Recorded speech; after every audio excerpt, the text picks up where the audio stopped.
your first name, age, and city for us. Awesome. So Candice, how old am I? I just turned 31 on the 30th. So that's why I was like, how old am I? 31, and I'm from Phoenix. I have one child. He is 10 years old, and I'm not pregnant. What is rewarding about being a mother? Oh. And what challenges do you face? Oh man, those are good ones. Okay, so I would say what's rewarding about being a mother is being able to watch my son grow. So you have these different stages. So I guess that kind of speaks more to it. He's 10 now.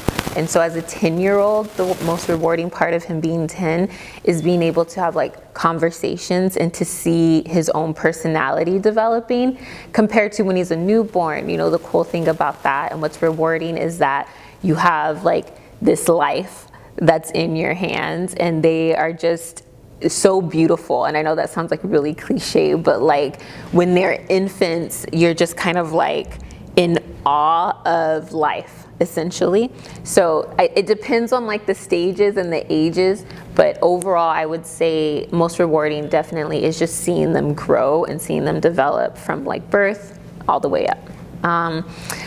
Challenges, there's so many.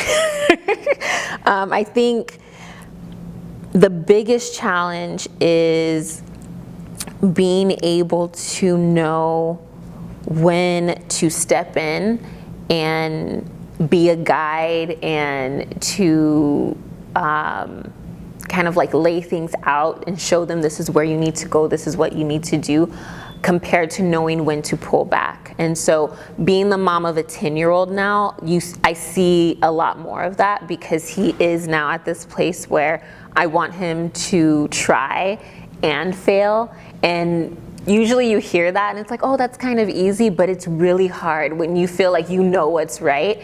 You kind of have to take that step back and say like, let them learn, let them figure it out. And then, you know, you step in when you feel like you need to, but figuring that part out is such a huge challenge. So it's really big on like, how do I teach you to make your own choices, to know which choices you need to make, but then giving you the time to practice it, you know? Because if I do it for him, I'm not helping him. He's gonna grow up always kind of like defaulting back to what mom thinks. And when I don't do it, then it's like, oh, we're probably gonna have to teach a lesson. And so 10 years old has been a lot of lessons in like teaching, so yeah.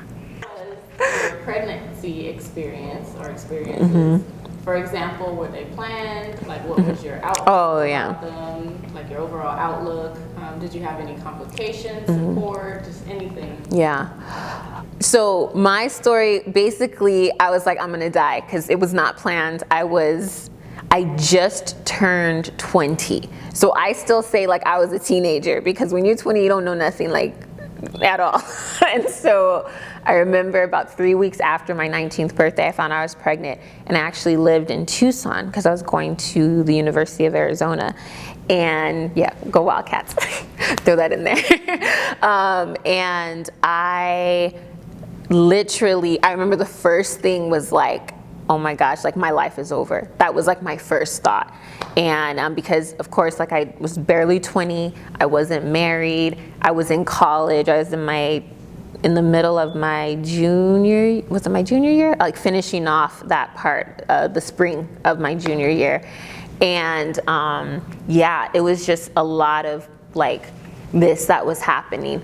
Once I got like my bearings, I basically had decided to stay in Tucson, and my mom was not thrilled about that because my whole support system was here. My son's dad was here in Phoenix. Yeah, my mom was here, my dad, my stepmom was here, like everyone. I didn't have any family in Tucson, but I also worked really hard to get into school, and I was like, I'm gonna figure it out. I don't know how, but I will. And so I met with a school advisor and, you know, told her my situation. I'm like, am I gonna have to transfer? Can I still graduate from U of A? What do I need to do? And at that time I was still under my parents' insurance, and so what I did is I got a doctor in Tucson, and I stayed out there 5 months for the first 5 months of my pregnancy. And that part was hard. It was really difficult. I think when I look back now, I probably could have been diagnosed with depression, and I think it was a mixture of being 20, being a young mom, being by myself, and my relationship with my son's dad wasn't like amazing or anything like that. You know, we were both in our 20s, which was crazy. And so there was a lot of emotional support that was needed there that I was not able to navigate on my own as a 20-year-old. So that part was really hard. But my personality type very much was like, I'm going to finish these 5 months here. Once I got home, support was a lot better because I was with my family, I was around everyone. But I still think, you know, I think about this a lot with young mothers, and how, you know, there's sometimes a stigma, because there was that as well. I had my own, I was beating myself up about it. And there were certain adults in my life who were not happy with me, you know. Of course, you ask them now, like, they're thrilled and they love, you know, the kiddo. And I think even then they did, but they didn't know what to do with the situation. And their mindset was like, you're a young mom, you have your whole life ahead of you, and now you've thrown it all away. And I think that conversation needs to be rerouted, especially with that age, and even younger than 20. But you have all of these emotions, and a lot of times you're still people pleasing, and you're still trying to live up to expectations that aren't even your own. And so I wish that type of, a little bit more of that support was there. I had it, but it wasn't, I don't think, as vocalized as it could have been. And so luckily, like, my dad was super supportive, and my church family actually that I had was very supportive as well. But internally, like, I really wish somebody would have been like, hey, maybe you should go see someone, you know, go talk to a therapist, and, you know, get some additional help and additional resources, because it was a very emotional time. I didn't have any complications, but after when we were in the hospital, I was very clueless, if that makes sense. Like, in the moment, I think there's so much going on, and like I said, I was 20, like, I knew nothing about having a kid, like, at all. And so, you know, you have people who come in and, you know, you have like lactation consultants, and you have the doctors talking to you about stuff, and it's, a lot of it just seems very foreign, if that makes sense. And that part was hard, but we seem to navigate through it fine, I guess you could say. And I'm trying to think other supports. I was on WIC, so with government assistance, I did have that. And so that was helpful, because you go to your appointments, you're getting help financially, but you're also getting like lessons, and they're asking questions about like breastfeeding and things like that. So that was really helpful. And then once I was working full time and able to support myself in those areas, I no longer needed those services, but they helped while I did have them. And then once I transferred into my work full time, I learned things about like First Things First, which is an organization that's here that helped me with like that early childhood development stuff. And so that was really helpful, but I was still in school. So I was very stressed because I was trying to finish my bachelor's degree while having a newborn. So what came in to help there definitely was family. My family literally was, you know, big on championing me to finish school and to help me. So that in itself, that was a lot of my support as being, in motherhood. Where did you, or do you, get advice about or information on pregnancy, childbirth, and or parenting? So I know, like, that was a long time ago, but even for parenting. Yeah. And then the next part of the question is, what sort of things make it difficult? Oh, wait, no. Oops, sorry. The next part of that question is, do you think this type of information was or is useful or relevant to you? Yeah.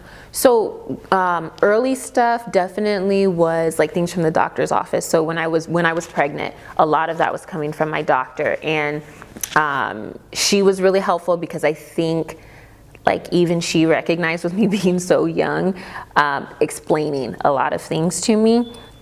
Once I had my son and he was a newborn, a lot of that stuff came from like First Things First. So like government type agencies, talking with his doctor, getting information from the doctor's office, asking, you know, all of the questions.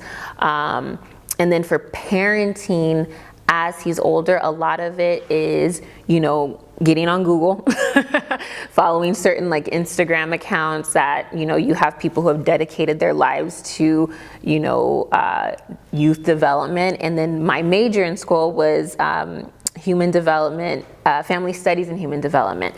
And so that helped me because I had learned a lot about, you know, development. And then with my son being 10 and being in this age, just like early adolescence, as he's getting into that time, a lot of that is now coming in handy because I'm like, oh, this is normal, you know, like stuff starts happening and you're like, you know, a lot of parents are like, what is happening to my kid? And for me, I'm like, all right, he's checking all the normal, you know, developmental markers here for a 10-year-old. So those things are helpful to me. Do they work? I would say yes, as long as I recognize and remind myself that like my kid does not have a handbook. And so what's cool is like you have certain things that you know, like developmentally, you know, they have like the little list, this is a place where your kid should be at this time or that time. But it's so much more complicated than that. And so for me, it's being an involved parent, you know, using the information that has been researched and information that people put out, along with like just looking at my kid and talking to him and asking him questions as I'm parenting him. So it's like a collective group of things. And so I would say it works, and it's recognizing that it's not like a one size fits all. So if they're like, oh, your kid is feeling like this is what you should do. It's like, okay, take it into consideration, but then also like know your kid and knowing their personality. So. What type of things do you do to make sure you're healthy? So for yourself and for your children or child and family. And then what sort of things make it difficult for you to achieve health? Mm-hmm. So whatever health looks like. Mm-hmm. Yeah, so I will say this is the area where totally I tanked all through, probably up until maybe like a year, 2 years ago. And I was thinking that when I was telling you like about like the things that are helping with like the kiddo, I'm like, dang, I did not do a good job at that for myself. So I'll say as far as health goes for me now, it's just being intentional about it. And before it was all about go, go, go, survive, survive, survive, just make it, make sure your kid's okay, but keep on moving. And that's a lot of what parenting has been for me since the beginning. Being, you know, 20 years old, being in school, it was like, I need to finish school. I need to finish school because this is something that's really important.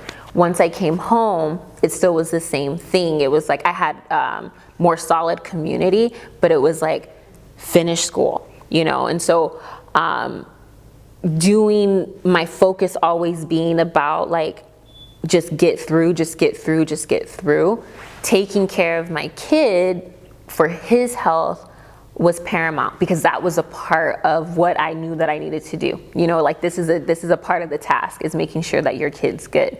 But I definitely fell to the wayside.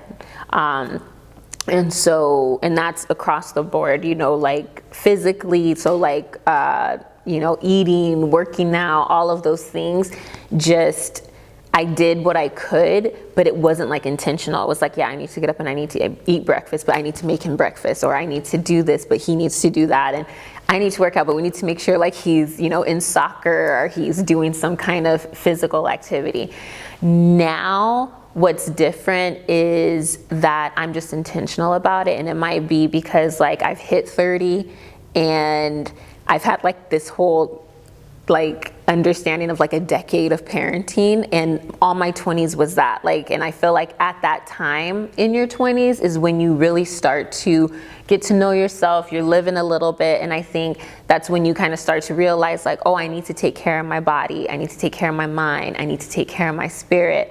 But when you have a child and you're that age, your focus then changes to your kid. For me, not for everyone, but for me, that's what happened. And so what I've been doing probably the last 2 years, it's been all about just being intentional. Like, I have to take care of me. If I don't take care of me, who's going to take care of him? You know?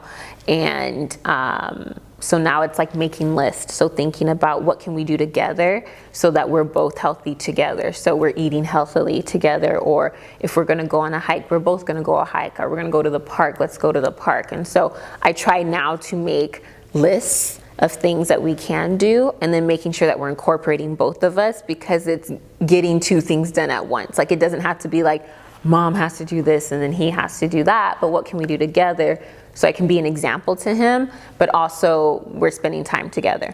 Now, I do wake up early and I work out and all of those types of things, but a big part of it is like, how do I make this something for the family so that it's more of a lifestyle and not kind of like a checklist? What type of support, resources, or events would you like to see in your area? And you said Phoenix, right? South Phoenix. South Phoenix. You know, I think what would be cool would be workshops. So, and it can be like any kind of workshops. Like, for example, like, I'm a teacher, but I think something for parents that, and this has kind of like been in my mind, but something for parents that would be great is like preparing for the school year, or you know, literacy, talking about like our reading strategies, you know what I mean? Since I am a teacher, I'm very passionate about this, and I say it like to my students all the time. I'm like, read at home, get books. You know, I tell their parents, like, are there books in the house? If they're not, like, go to Goodwill, take them to the library. But I do think like workshops for parents would be something that would be really great, that teaches the parent how to be supportive for the kid in school. Because I do know that there's a lot of parents who have been in that survivor mode, or parents who currently are. And when you're in that mode, it's, I gotta pay for, you know, the roof over our head, I gotta pay for the food, I gotta make sure that they got clothes. And if I'm hitting those 3 and everybody's alive and well, then that's great, which is true. So then the other things kind of fall to the wayside. So it's the following up on the homework. It's the knowing what the homework is. And I think sometimes parents count them out because they're like, oh, this education level is higher than their own. And what I tell parents all the time is like, don't let that stop you. Like, you can still know what they're doing. So I think workshops on like how to, you know, engage with your child in their school. You know, do you know the teacher's name? Do you know what the office hours are? Do you know if you can go and visit? Do you go to parent-teacher conferences?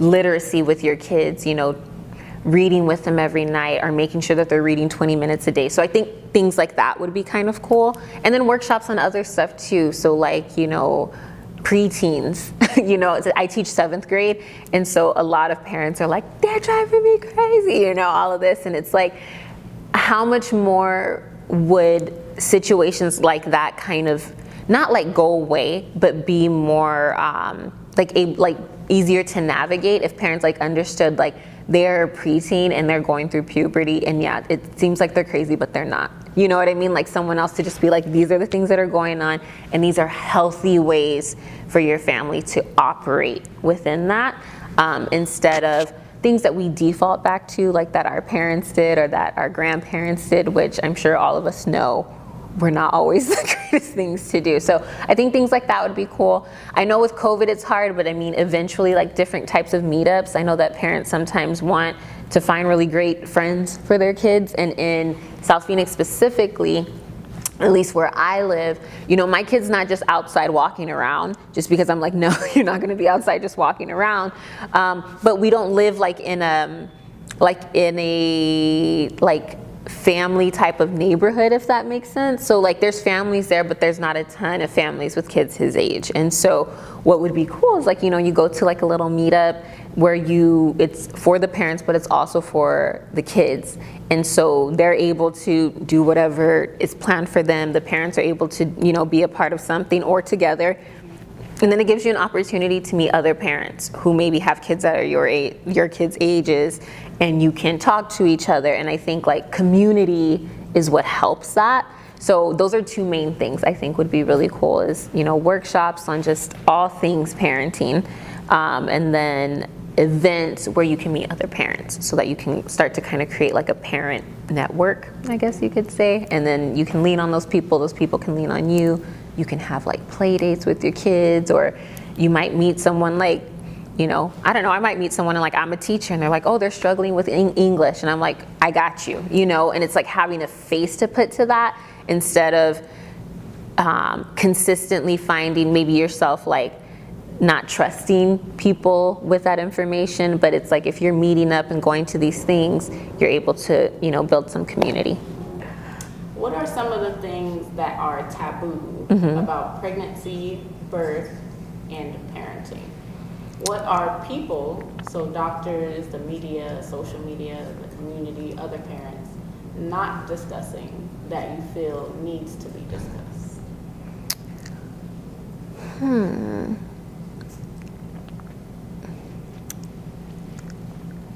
I think one thing that, when I think back to my early pregnancy time, I think me being pregnant was like taboo. Like being pregnant, not being married,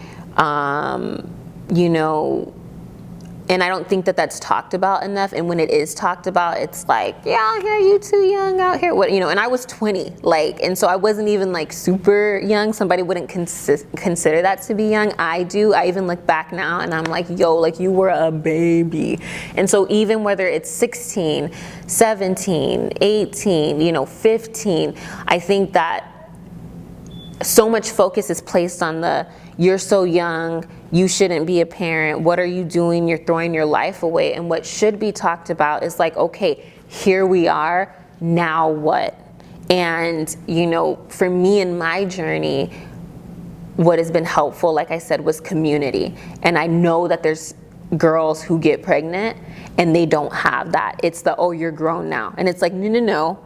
They are 15, and you can look at like the teen mom shows. And so I think when we talk about media, I think that things like that can put the stigma, and then it becomes like that taboo type of thing where when I watch it, I'm like, yo, these are teenagers. They're acting like teenagers because that's what they are. Yeah, they had a baby because their body physically is ready to do that.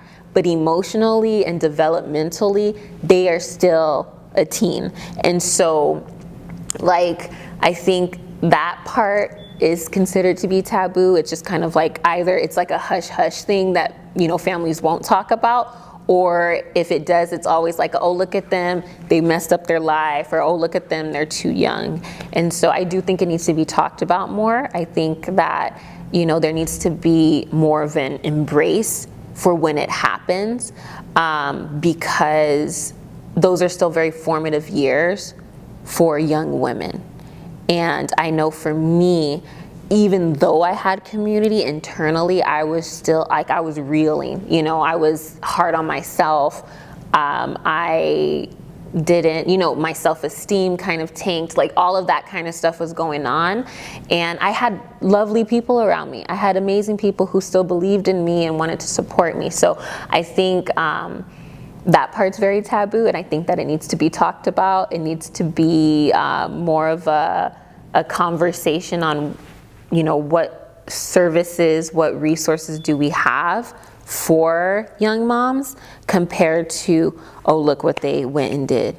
You know what I mean? And so I don't think, and there might be things that are out there, but I remember, I didn't see much. And I don't mean just like government services, but I mean like legit like mentorship. I would love to do something like that. If there was a young mom and they're like, oh, we're looking for mentors for young moms, 100% would sign up for that. So I can tell them look, I am 31 years old. I had my son when I was 20. And I know exactly how you're feeling. And let me tell you, you can still graduate from school. You can still do the things that you dream of. Your dreams are not gone. They're not lost. But instead, you just, you got a little homie that's going to be with you. And you might take a little longer. It's going to be harder, be real about those things, because school was crazy hard. But I knew that I could still do it, and I did. I have a picture of us together at my college graduation from U of A, and he was right before turning 1, like 3 months before turning 1. And that picture is so special to me because it was like this full circle moment where I was like, your life's not over. You know what I mean? Like, it's not over. It's hard, but it's not over. So I think that's something that needs to be talked about more, and there needs to be resources for it. And then I can't remember what you said the second one is. So that was the taboo, like what's taboo? Or maybe I answered both of them. Kind of both. So basically, the next part of that was, what are people, so people like doctors, media, community, other parents, not discussing that you feel needs to be discussed? I think also just the whole, like, having not resources, but having conversations around, like, all of the parenting things. I think that sometimes what happens is that people assume, like, you have a kid, you know what you're doing, it's your kid. And I'm like, no, nobody knows what they're doing. If they're doing anything, it's just based off of what they've seen. And a lot of what we've seen is not always correct. You know what I mean? Like, we just know how to do, but you get sent home with your kid, and even as they get older, there's times where I'm like, where's the handbook? But there's no handbook. So I feel like, doctors and media and people, like, the conversation needs to be like, this is a whole human being, and they have their own personality, they have their own likes, and they have their own dislikes. And you, as the adult in their life, the one who's responsible for them, you're going to come up against situations where you're not going to like it, or you're going to have to reconcile the fact of, like, this is their life. One thing I tell myself as I raise my kid is, like, I'm raising an adult, I'm not raising a child. And usually people are like, well, what does that mean? I'm like, one day he is going to be on his own. And so when I'm raising him right now, it's raising him in a way that shows him, shows him love, that he always has a place to come to, and always knowing that his mom's going to be there for him. And he's going to go out into the world without me. Is he going to be okay? And so I think that I wish there was more conversation around, like, the real honest, feelings that you have as a parent, where you have to check yourself. Am I letting them be themselves, or am I trying to turn them into me?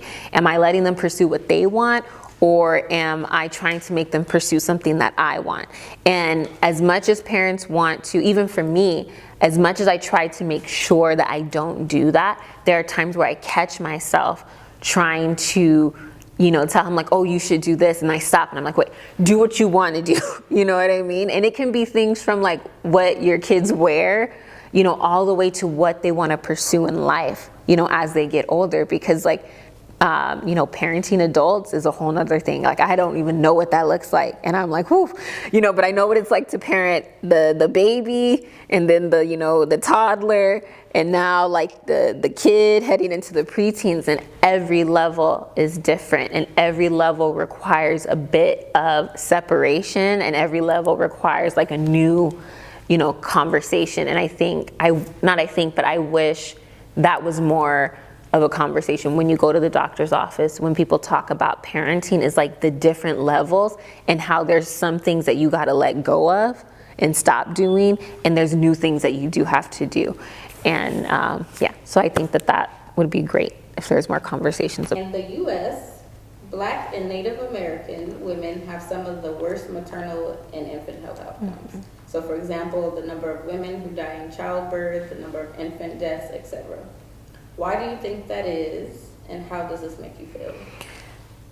I think what it comes down to is that we just live in a country that was not created for Black and brown women.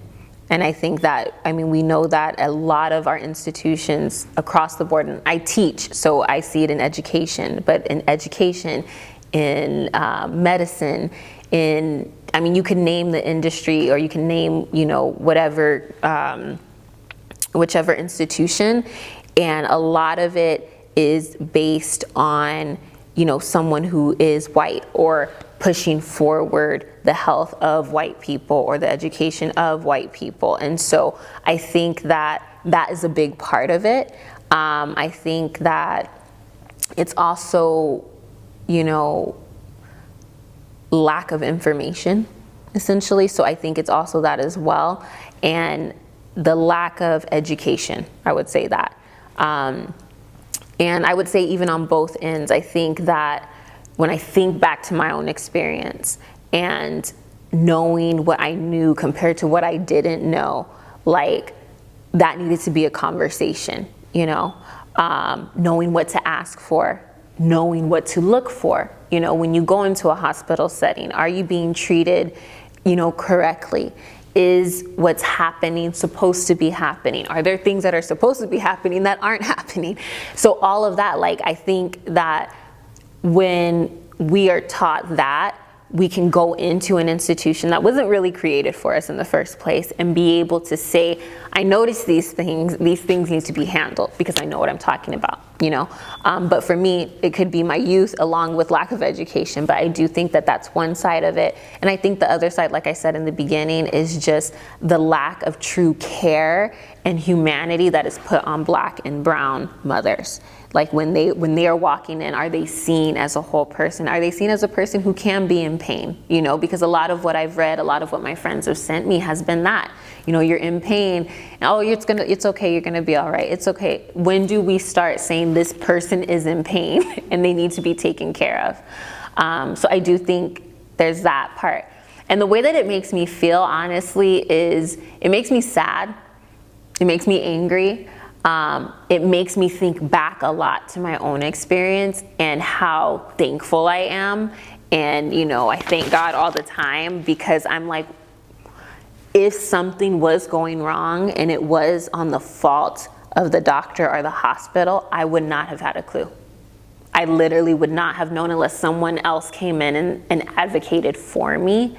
And so I find myself thinking back, like, was anything off? Were there things that should have been handled that didn't get handled?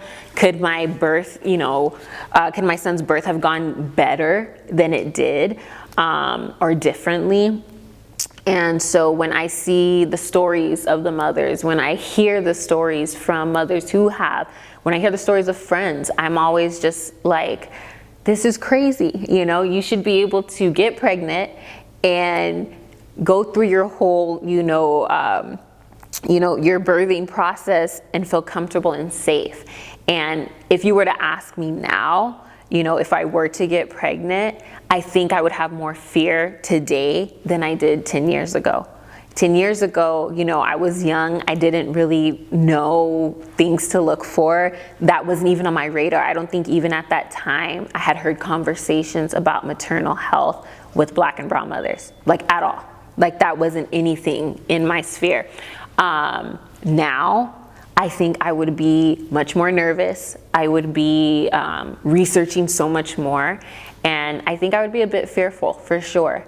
And that is what makes me sadder because now being in my 30s, you know, I have like stable work, I'm in a great relationship, all of that, you know, these stable things that were not there when I was younger. Even though I would feel more stable in having a child, I don't necessarily feel safer. And that to me is just, that's like devastating, you know? And so that's how it makes me feel. And so my hope is that as we educate ourselves, that there are people who are coming up in medicine, that there are doctors and nurses and pediatricians, you know, et cetera, that are coming up who are really taking like their scope and they're widening it to include, you know, Black and brown mothers and centering that experience and health in their learning. So, yeah. And you mentioned that today you feel like you'd be fearful. Yeah. So what do you think has attributed to that? Like, what do you think? More knowledge, just knowing more, hearing more stories, and seeing, you know, the numbers, you know, and hearing those personal stories from people who have either, you know, husbands who have lost their wives and their children, or, you know, have lost their wives and now there's children who are growing up without their mothers, and then finding out that the reason that the mom is not here was something that was preventable. Like that to me is just like very devastating and sad. And I've had 10 years with my kid, and I couldn't imagine what that would be like if that were me. And you know, what that would do to my family, what that would do for my child who has to grow up without their mom, or what is that going to do to my partner who, you know, we go in together expecting like this joyous thing to happen, and instead it's a sadder day. So that pretty much is what has done that for me. And it sucks, because it's kind of like, no, like, you know, when you're talking about having a baby, you should be excited. But it makes me think of how many Black or brown moms, when they find out that they're pregnant, that like they're excited, but they're more so fearful, or they start to get into like this mode of like researching all the things, and then it becomes more of a survival thing, which is what Black women do already. We already do this, you know? And so it's like, you add that in, you're like, oh, I'm pregnant, this should be exciting. But now it's like, oh, I really gotta make sure that everything's handled, when that job should be shared. It should be the mom, you know, educating herself, but it should be shared with whoever she's choosing to be on that birthing team with her, you know, her doctor, or if she's, you know, having a doula or whatever, like all of those people who are a part of that birthing team, it should be spread out. And I don't think it is right now. I think it's getting there, but it's not quite there. So, yeah. And then one other follow-up question. Yeah. You mentioned education, so information and education. So what would you say education looks like, or education about what, or on what, or do you mean literal education, like this is what a placenta is? Yeah. Or do you mean education about things that aren't even related to pregnancy or physical body, but other things, like how to navigate other things that will help you in parenting? Or I think both, honestly, because I think honestly, growing up, like there's not a great job that's being done even in that, like just your physical body. You know, what is your body doing when you're having a baby? You know, I remember going to the hospital to do like the walkthrough, like you go like the week or whatever before, and they're like, we watch this video. I watched that video. Mind you, I'm like 8 months pregnant at this point, so I'm big and I'm about to have this baby, and we go in, and in this class, because it's a birthing class, you go inside and they sit you down, so you're like in a classroom. They show you a video of a woman giving birth, right? That was the first time I had seen a video of like someone actually giving birth. And I was like, wait.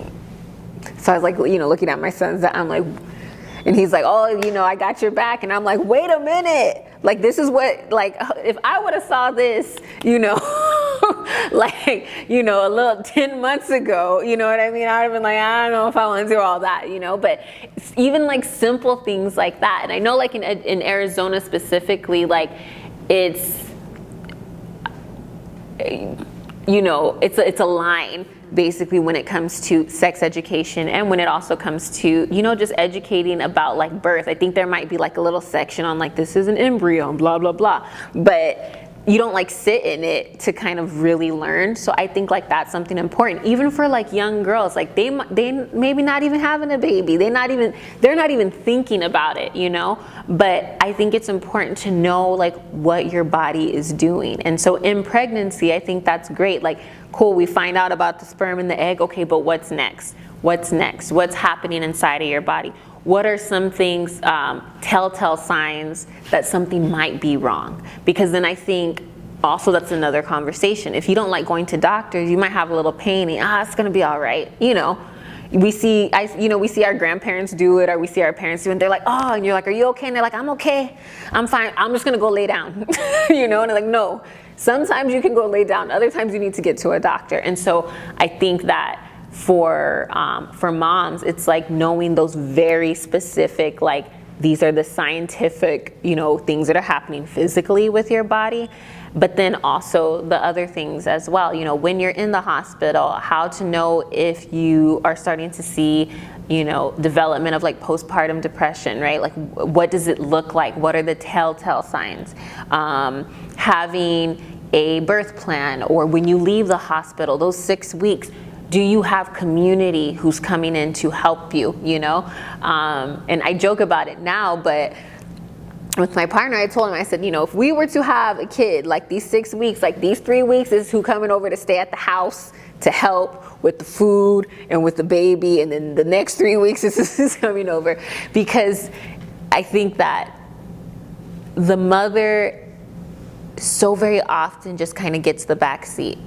And I think naturally that's sometimes what happens. I know for me, it was just like, my kid's here, you gotta take care of the kid. Like, it's very narrowly focused. It's not, oh, the kid is here, I really need to make sure I take care of me so I can take care of my kid. But the truth is that if you don't know, if you don't have the help, if you don't even know, like, oh, I can do that, I can do a meal train. Oh, there's a community of, you know, people together who we reach out to, we send the email blast out, hey, we have a new mom, you know, this is the meal train, or let's get some gift cards together. Like, being able to do that consistently with a community of people, I think, is what is going to help the mom, but also help the child, because they're gonna grow up with a mom, you know, early on, and those developmental stages are super important. Those first, you know, I think it's like 0 to 5 years, right? Those are like those most critical developmental times, but it's also the times where mothers are the most stressed. Let me not say mothers are the most stressed, because, you know, I got the research, but for me, the most stressed between those times, the most like lack of sleep, you know, all of those things are happening. And it's like, if we have the education that says these are the things that you need to be doing, take care of your health, take care of your body, take care of your mind, take care of your spirit, make sure that you have community around you. Who do you have helping you cook or clean?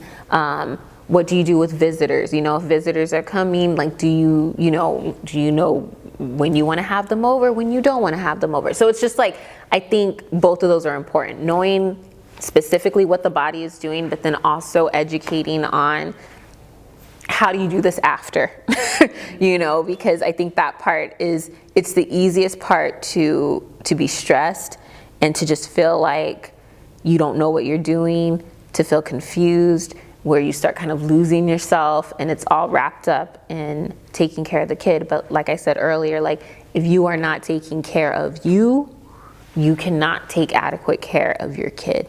And some of us get lucky where we have community around us, but there are so many who do not have that, and they're just trying to make it to the next day.